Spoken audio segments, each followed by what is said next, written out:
August 19, 1944. The transport truck rumbled through the pine forests of Louisiana, carrying 28 German women toward an uncertain fate. Frieda Zimmerman pressed her face against the wooden slats, watching the unfamiliar landscape roll past. At 23 years old, she had served the Women's Auxiliary Corps as a radio operator in occupied France, believing she was defending her homeland. Now, she was a prisoner of war in a country she had been taught to despise. The truck slowed as it approached Camp Claiborne, a sprawling facility that seemed to stretch endlessly beneath the punishing August sun. Frieda's throat was dry, her gray auxiliary uniform stiff with dried sweat and the dust of a 3-day journey.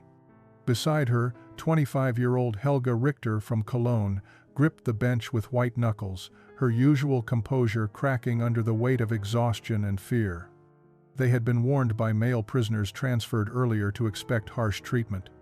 America would make them pay for every Allied soldier killed, every bomb dropped on London, every conquered territory.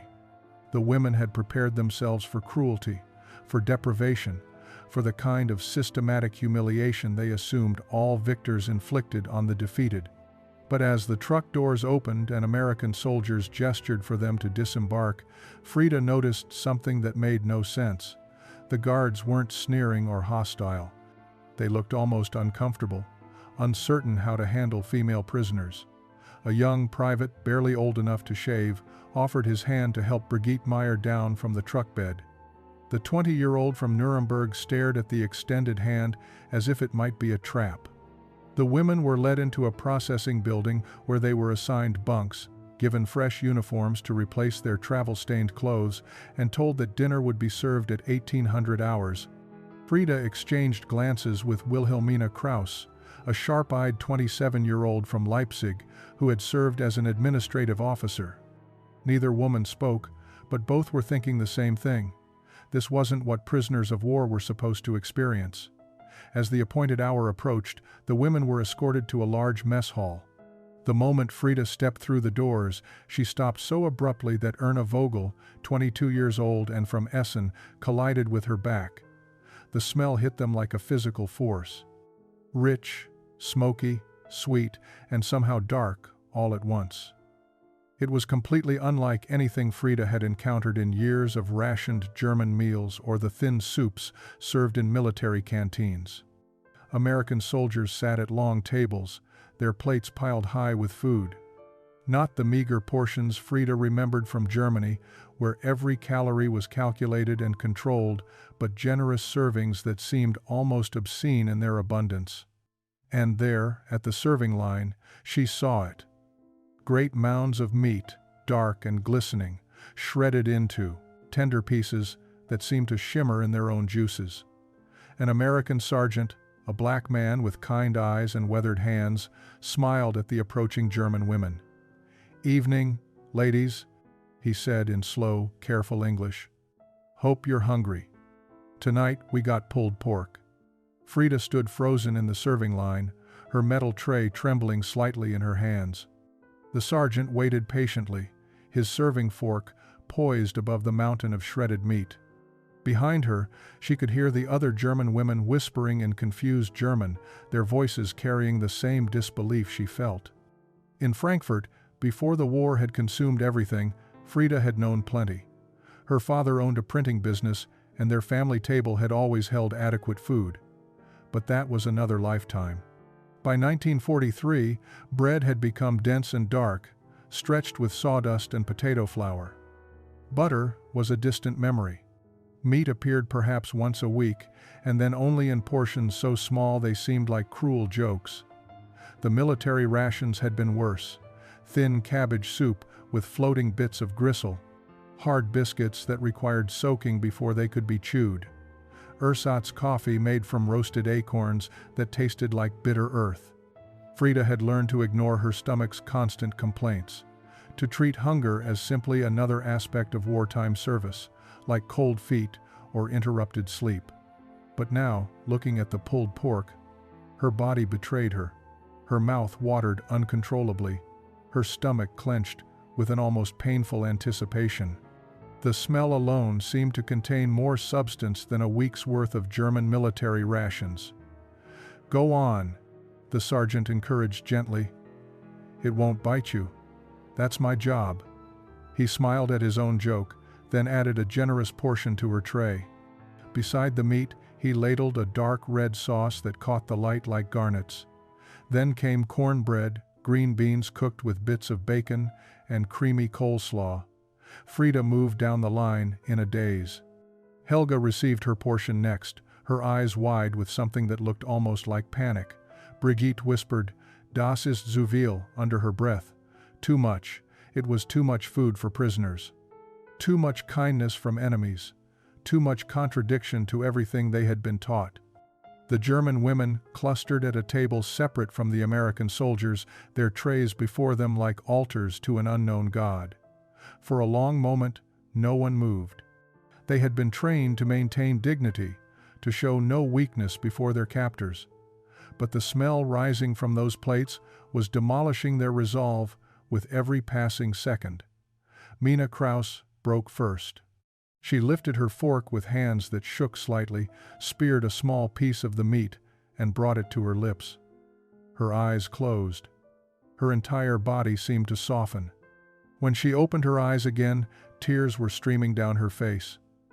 "Mein Gott," she whispered, "mein Gott." That was all the permission the others needed.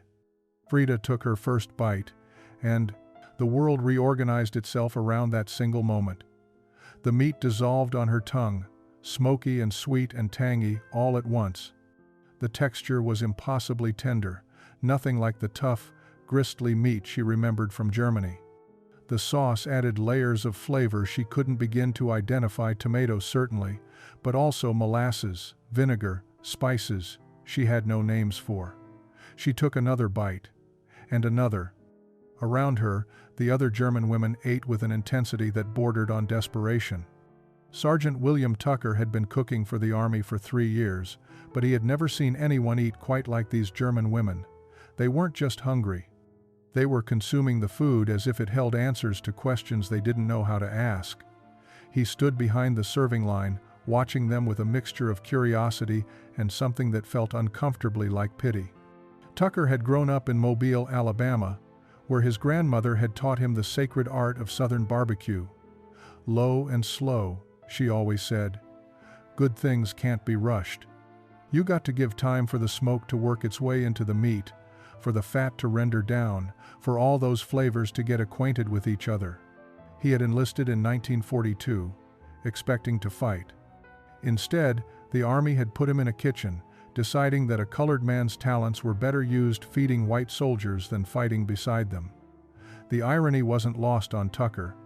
He couldn't eat at the same lunch counter as white folks back home, but here he was, cooking for them 3 meals a day. And now, cooking for the enemy too. The German women finished their first helpings in near silence, their forks scraping against metal trays with mechanical efficiency. Tucker watched as the young blonde one, she couldn't have been more than 20, stared at her empty plate with an expression of profound loss. Beside her, the older woman with dark hair pulled back in a severe bun was methodically licking sauce from her fingers, then catching herself and stopping abruptly, shame coloring her cheeks. Tucker made a decision. He stepped out from behind the serving line and approached their table. The women looked up at him with immediate wariness, their bodies tensing as if expecting punishment for enjoying their meal too much. "Y'all want seconds?" he asked in his slow Alabama drawl. "Plenty more where that came from." The women exchanged glances, confusion and desire warring visibly on their faces. The dark-haired one who had been licking her fingers spoke first, her English heavily accented but comprehensible. "This is permitted?" she asked carefully. "More food?" Tucker almost laughed, but caught himself. These women genuinely didn't understand that in America, even prisoners ate until they were full. "Ma'am," he said, addressing her with the same courtesy his grandmother had insisted he show all women, regardless of who they were, "in my kitchen, anybody who's still hungry gets fed. War or no war." He collected their trays and returned to the serving line, loading each one with another generous portion. When he brought them back, the dark-haired woman looked up at him with eyes that held 100 unspoken questions. "What is this meat?" she asked. "We have nothing like this in Germany." Tucker set down the trays and leaned against the table edge. "That's pulled pork, ma'am. Pork shoulder, smoked for about 12 hours over hickory wood. My grandmother's recipe, passed down through 4 generations of Tuckers." 12 hours? The woman's eyes widened. "For one meal?" "For one good meal," Tucker corrected gently. "See, good barbecue ain't about speed, it's about patience. About letting time and smoke do their work." 3 days after their arrival, Frida found herself standing outside the camp kitchen at dawn, waiting with Helga and Brigitte. The morning air still held a hint of coolness before the Louisiana heat would settle in like a suffocating blanket. Captain Morris, the camp administrator, had announced the previous evening that prisoners could volunteer for work assignments. Kitchen duty was available. Frida's hand had shot up before she could think better of it. She needed to understand. Needed to know how food that tasted like that could exist, how it could be made, how something so simple as a meal could challenge every assumption she had carried across the Atlantic. Sergeant Tucker arrived just as the sun began painting the eastern sky pink and gold. He looked surprised to see them waiting, but his expression quickly shifted to something that might have been approval. "Morning, ladies," he said, unlocking the kitchen door. "Hope y'all ready to work. We got 200 mouths to feed by 0700. The kitchen was enormous, filled with industrial stoves, massive pots, and refrigeration units that hummed with electric power. Frida had worked in military kitchens before, but never anything like this. The sheer scale of American abundance was overwhelming. Sacks of flour stacked higher than her head, crates of fresh vegetables, whole sides of beef hanging in the walk-in cooler. Tucker showed them how to prep vegetables, how to measure ingredients for the massive batches of cornbread, how to handle the industrial equipment safely. But it was clear from the beginning that he was observing them as much as instructing them, testing them, perhaps, to see if enemy soldiers could be trusted with knives and access to food. Helga proved to be remarkably efficient, her precise movements revealing her background as an administrative officer accustomed to organization and systems. Brigitte was slower but meticulous, double-checking every measurement as if her life depended on accuracy. Frida found herself drawn to the rhythms of kitchen work, the way preparation flowed into cooking, cooking into serving, a cycle as reliable as breathing. By the 3rd day in the kitchen, something had shifted. Tucker began talking to them not as prisoners but as kitchen staff. He explained the differences between cuts of pork, demonstrated how to tell when oil was hot enough for frying, shared tricks for keeping cornbread moist. The women asked questions, tentatively at first, then with growing confidence. It was Mina who finally asked the question they had all been wondering. She had joined them on the 2nd day, her curiosity about American cooking overcoming her natural caution. "Sergeant Tucker," she said carefully, her English improving daily from constant practice, "why do you give prisoners such good food? We are your enemies." Tucker paused in his work, setting down the knife he had been using to trim fat from a pork shoulder. He looked at the 4 German women surrounding him, their faces open and genuinely confused. "My grandmother used to say something," he began slowly. "She'd say, 'Baby, you can tell everything about a person's heart by watching how they treat folks who can't do nothing for them. Y'all are prisoners. You can't hurt us, can't help us. So how we treat you? That says who we are, not who you are." 2 months into their captivity, Frida sat in the camp library with a piece of paper before her and a pen that felt impossibly heavy in her hand. The International Red Cross had established mail service for prisoners of war, and she had finally received confirmation that her parents in Frankfurt were alive. Now she had to write back, had to somehow explain her existence in this strange Louisiana prison camp. "Dear Mutti and Vati," she began, then stopped. How could she describe any of this? How could she tell them about the pulled pork, about Sergeant Tucker's kindness, about the way her understanding of America had been turned completely inside out? She started again. I am well and being treated fairly, according to Geneva Convention standards. The weather here is very hot and humid, nothing like home. We are given work assignments to pass the time. The words felt hollow, stripped of any real truth. Across the table, Helga was similarly struggling with her own letter. Brigitte had already given up, her crumpled attempts scattered around her like fallen leaves. How do we tell them? Brigitte whispered in German. How do we explain that we eat better here than they do at home? It was true, and they all knew it. Letters from Germany painted increasingly desperate pictures. Rations had been cut again. The black market demanded prices no ordinary family could afford.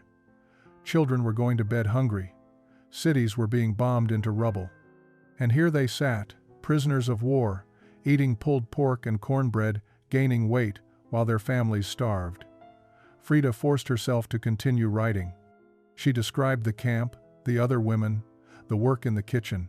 She kept her tone neutral, factual, revealing nothing of the emotional earthquake happening inside her.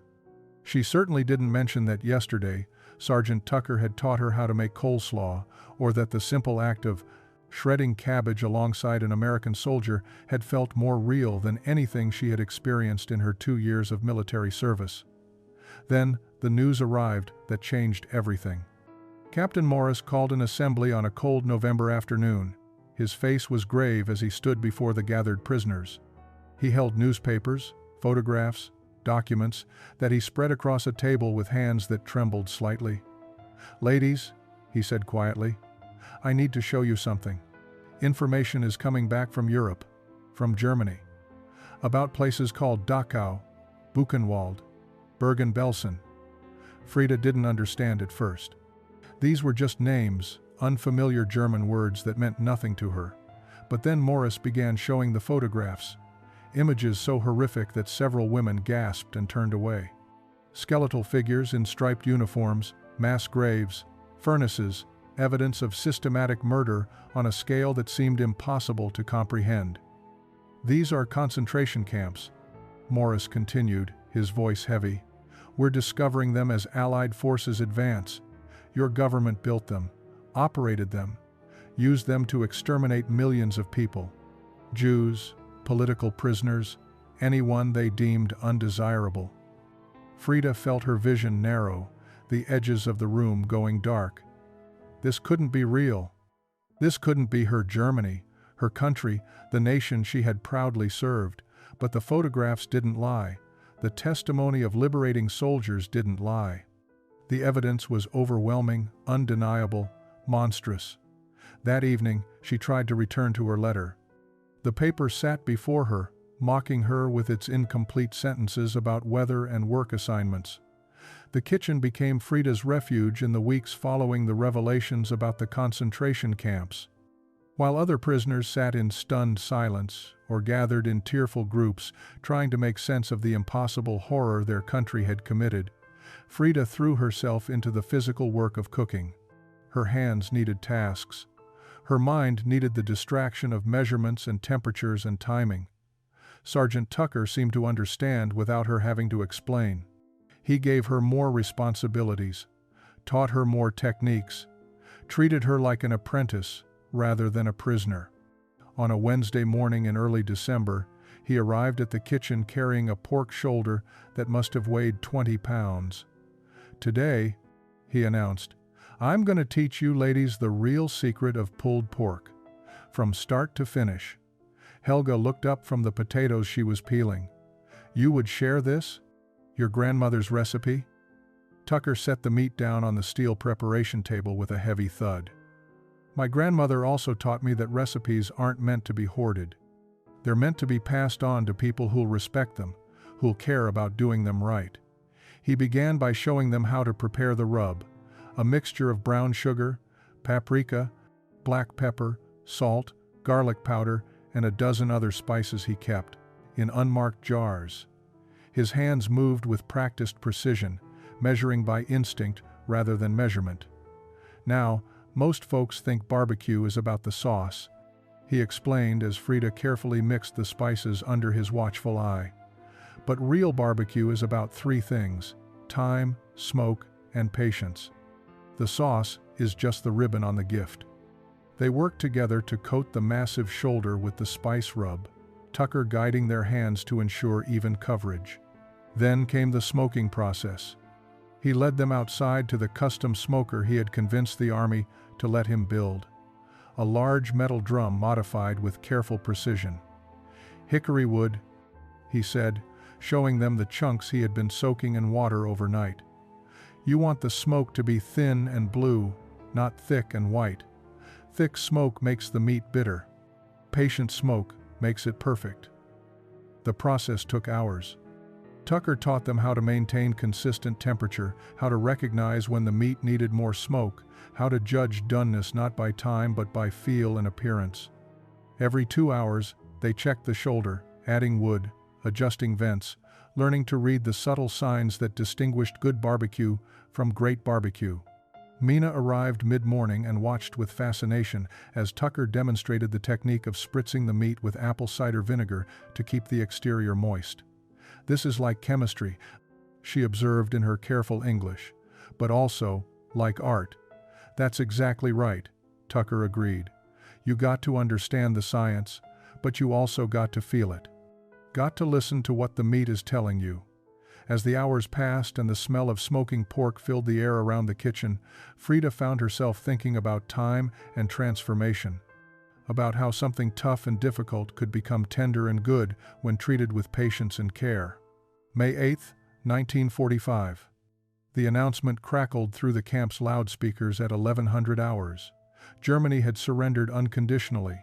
The war in Europe was over. Victory in Europe Day had arrived. In the American barracks, soldiers erupted in celebration.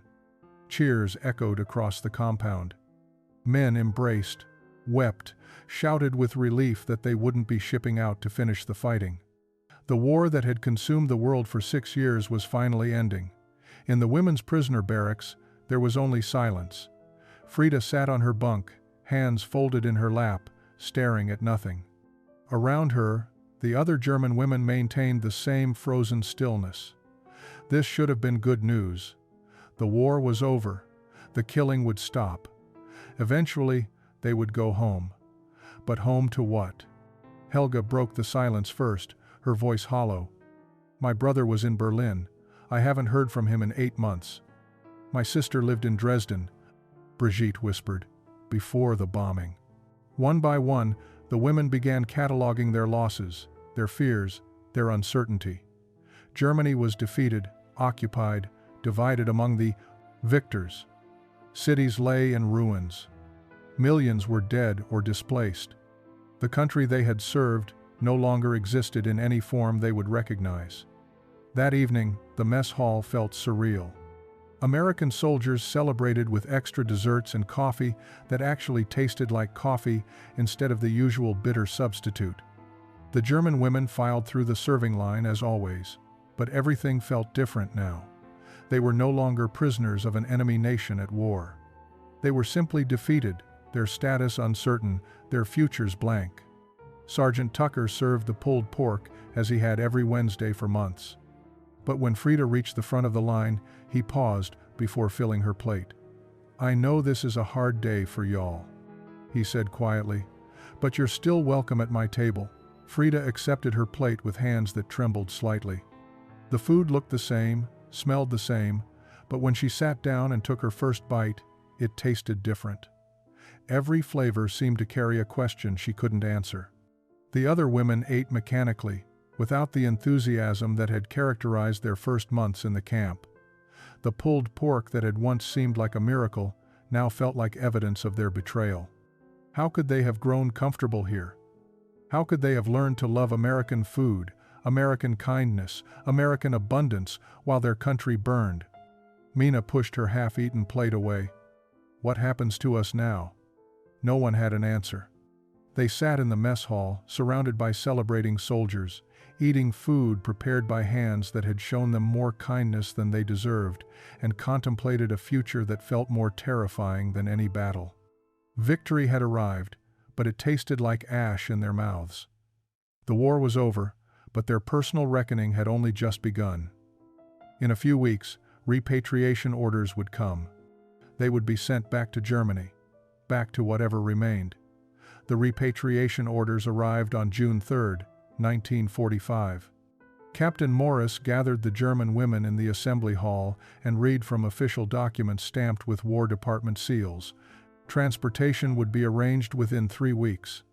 They would be processed through camps in France, then released to return to whatever homes they could find in occupied Germany.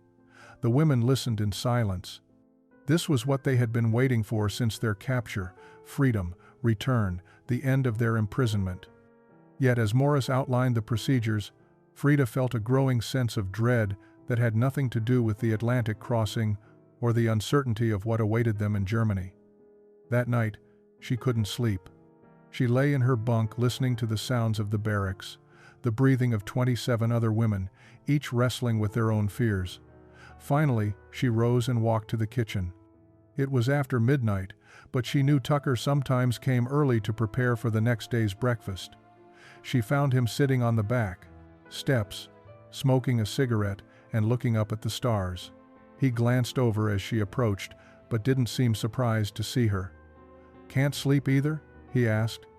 Frida sat down beside him, maintaining a respectful distance. For a long moment, neither spoke. Then the words came tumbling out in a mixture of English and German, her careful grammar dissolving under the weight of emotions she could no longer contain. "Sergeant Tucker, I don't know how to go back. I don't know how to return to a place where children are starving while I've been eating pulled pork and cornbread. How do I explain to my family that I learned to cook American barbecue while they learned to survive on potato peels and hope?" Tucker took a long drag on his cigarette, exhaling slowly. "You think staying here would be easier?" "I think." Frida paused, searching for words in English adequate to express what she felt. "I think I have learned something here. About what it means to treat people with dignity. About what a country can be when it chooses kindness over cruelty. In Germany, I will be a failure. A soldier who was captured. A woman who should be ashamed. Here, I have been given the chance to become someone different. You know, staying ain't really an option, right?" Tucker said gently. "You're prisoners of war. The Geneva Convention says you got to be repatriated. What if we asked?" Frida's voice was barely a whisper. "What if we asked to stay?" Tucker turned to look at her directly, his expression unreadable in the darkness. "You serious about this?" "I don't know yet," Frida admitted, "but I think I need to find out if I'm the only one thinking it." She wasn't. Over the next week, Frida spoke quietly with the other women. Helga, Brigitte, Mina, Erna, and 7 others. Conversations held in whispers, weighing impossible choices between 2 different kinds of hunger. June 15, 1945. Sergeant Tucker had organized a farewell barbecue for the departing German prisoners. He spent 2 days preparing, smoking 3 massive pork shoulders over hickory wood, making enough coleslaw and cornbread to feed the entire camp twice over. It was meant to be a gesture of closure, a final act of kindness before the women returned to their uncertain futures. But Frida had other plans. She had spent the previous week in careful conversation with 11 other women: Helga, Brigitte, Mina, Erna, and 7 others whose families were confirmed dead or whose hometowns no longer existed. Women who had discovered something in this Louisiana prison camp that felt more like home than the rubble waiting for them across the Atlantic. The barbecue was held outside in the warm evening air. Long tables had been set up, and for once, American soldiers and German prisoners sat together without the careful separation that had marked earlier months. The pulled pork was Tucker's finest work, tender and flavorful, the meat falling apart at the gentlest touch. Captain Morris stood to make a brief speech about reconciliation and new beginnings. He wished the women well, expressed hope that they would find their families and help rebuild their country. It was a kind speech, carefully constructed to acknowledge the complexity of the situation. When he finished, Frida stood. Her heart hammered against her ribs, but her voice remained steady. "Captain Morris, may I speak?" Morris looked surprised but nodded. "Of course." Frida glanced at the 11 women who had agreed to stand with her. One by one, they rose from their seats. The gesture sent a ripple of confusion through the assembled crowd. "Captain Morris, we have a request," Frida began in careful English. 12 of us wish to formally petition not to be repatriated. We wish to remain in the United States." The silence that followed was absolute. Even the cicadas seemed to pause their evening song. Morris recovered first. "Miss Zimmerman, I'm not sure you understand. You're prisoners of war. The Geneva Convention requires your repatriation." "We understand, sir," Helga added, her voice firm. "But we are asking if there is any legal provision for prisoners who have no homes to return to, whose families are gone, who wish to become displaced persons rather than repatriated nationals." "This is about the food, isn't it?" asked Lieutenant Peterson, one of the younger American officers. His tone wasn't mocking, but genuinely curious. Frida looked at the pulled pork on her plate, then at Sergeant Tucker, who watched with an expression she couldn't quite read. "Yes," she said simply, "it is about the food, but not in the way you think. A country that treats even its enemies with this much dignity, that feeds prisoners as if they were guests, that teaches them skills instead of punishing them, that is a country worth belonging to. We have learned what real freedom tastes like. We cannot unlearn it now." 1960. 15 years had passed since that unprecedented day when 12 German women stood before Captain Morris and asked to stay in the country that had captured them.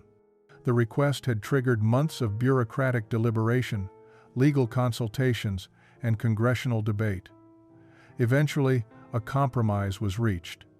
The women would be reclassified as displaced persons, eligible for immigration if they could secure American sponsors. The Henderson family from Baton Rouge had sponsored Frida. Sergeant William Tucker had vouched for her character, writing a letter to immigration officials that described her dedication, her skills, and her genuine transformation. By December 1945, Frida Zimmerman had become a legal resident of the United States. Now she stood in her own restaurant, a small establishment on a quiet street corner in Baton Rouge called Tucker's Legacy. The name honored the man who had taught her that food could be a bridge between enemies, that patience and smoke could transform something tough into something tender. The menu reflected her journey. Authentic Southern pulled pork prepared according to the recipe Tucker had entrusted to her, sat alongside German potato salad and apple strudel. Cornbread shared space with sauerkraut. The restaurant had become a symbol of reconciliation, a place where two cultures met not in conflict, but in shared appreciation of good food made with care. Frida no longer went by Zimmerman alone. 3 years after arriving in Baton Rouge, she had married Sergeant William Tucker in a quiet ceremony that made headlines in the local papers. Former German prisoner weds the American soldier who fed her. The story had captured something essential about America's capacity for transformation and second chances. Tucker worked beside her in the kitchen, still teaching, still patient, still believing that you could tell everything about a person's heart by how they treated those who could do nothing for them. Their restaurant had become a gathering place for veterans, former prisoners, German immigrants, and anyone who believed that old hatreds didn't have to define new futures. On this particular evening, Frida was preparing for a special dinner. Helga was visiting from New York, where she worked as a translator for the United Nations. Mina had driven down from Chicago with her American husband and 3 children. Erna was flying in from California. Even Brigitte, who had eventually returned to Germany in 1952 to help with reconstruction, was making the journey. As smoke rose from the barbecue pit behind the restaurant, Frida thought about that first meal in Camp Claiborne. How the smell of pulled pork had challenged everything she believed about her enemies. How Sergeant Tucker's patience had taught her that transformation took time, that good things couldn't be rushed. She had learned that home wasn't about where you were born, but about where you chose to build a life that honored the best possibilities of human nature. That forgiveness was earned through action, not given through words, and that sometimes the most profound revolutions began not with grand gestures, but with something as simple as a shared meal. The smoke continued to rise, carrying with it the promise that hatred could be transformed into belonging.